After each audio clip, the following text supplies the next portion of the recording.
नमस्कार मित्रों, आप सभी का फिर से स्वागत है आज की एक नई वीडियो में। अगर आपको हमारी वीडियो पसंद आती है तो हमारे चैनल को सब्सक्राइब जरूर करें। तो चलिए आज की वीडियो को शुरू करते हैं। कर्ण और दुर्योधन की मित्रता कैसे हुई? महाभारत की कहानी। कर्ण और दुर्योधन की मित्रता। महाभारत की कहानी में सिर्फ दुश्मनी नहीं बल्कि इसमें दोस्ती और प्यार के कई किस्से भी शामिल हैं। कर्ण और दुर्योधन की मित्रता भी महाभारत में दोस्ती की मिसाल पेश करती है। इनकी गहरी दोस्ती की कई कहानियां महाभारत में प्रचलित है। आइए जानते हैं उन घटनाओं के बारे में। एक बार की बात है, गुरु द्रोणाचार्य ने राजकुमारों के बीच प्रतियोगिता रखी जिसमें उन्हें कई करतब दिखाने थे। इन प्रतियोगिताओं में भाग लेने कौरव और पांडवों के अलावा दूर दूर के राज्यों से भी राजकुमार आए थे। इस प्रतियोगिता में अर्जुन ने बहुत अच्छा प्रदर्शन किया, लेकिन तभी वहां कर्ण आ गया। कर्ण ने वो सारे करतब कर दिखाए जो अर्जुन कर चुका था। इसके बाद कर्ण ने अर्जुन को मुकाबले के लिए ललकारा, लेकिन गुरु द्रोणाचार्य ने इस मुकाबले के लिए मना कर दिया क्योंकि कर्ण कोई राजकुमार नहीं था और यह प्रतियोगिता राजकुमारों के बीच थी। वहीं दुर्योधन नहीं चाहता था कि यह प्रतियोगिता अर्जुन जीत जाए, इसलिए उसने दुर्योधन ने कर्ण को अंग देश का राज सौंप दिया और उसे अंगराज घोषित कर दिया। इस तरह दुर्योधन ने कर्ण को अर्जुन से मुकाबला करने की योग्यता दी।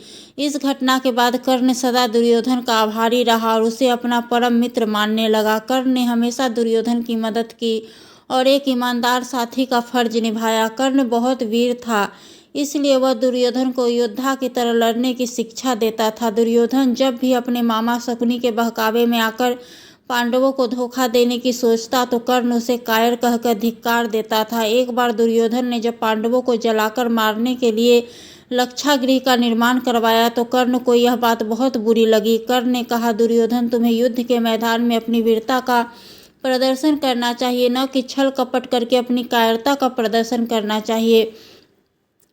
कर्ण ने हमेशा मुसीबत में फंसे दुर्योधन का साथ दिया। दुर्योधन चित्रागत की राजकुमारी से शादी करना चाहता था, लेकिन राजकुमारी ने उसे स्वयंवर में अस्वीकार कर दिया था। दुर्योधन तिलमिलाकर राजकुमारी को जबरदस्ती उठा लाया। अन्य पीछे राजा दुर्योधन के पीछे पीछे भागे। वो दुर्योधन को मार देना चाहते थे। यहाँ भी कर्ण ने दुर्योधन की मदद की और सभी राजाओं से परास्त कर दिया। महाभारत में कई ऐसी घटनाएं हैं जो साबित करती है कि कर्ण एक वीर योद्धा और दुर्योधन का वफादार साथी था। महाभारत में कर्ण ने दुर्योधन से अपने अतीत के कुछ हिस्सों को छुपाया था, लेकिन यह पूरी तरह से झूठ नहीं था।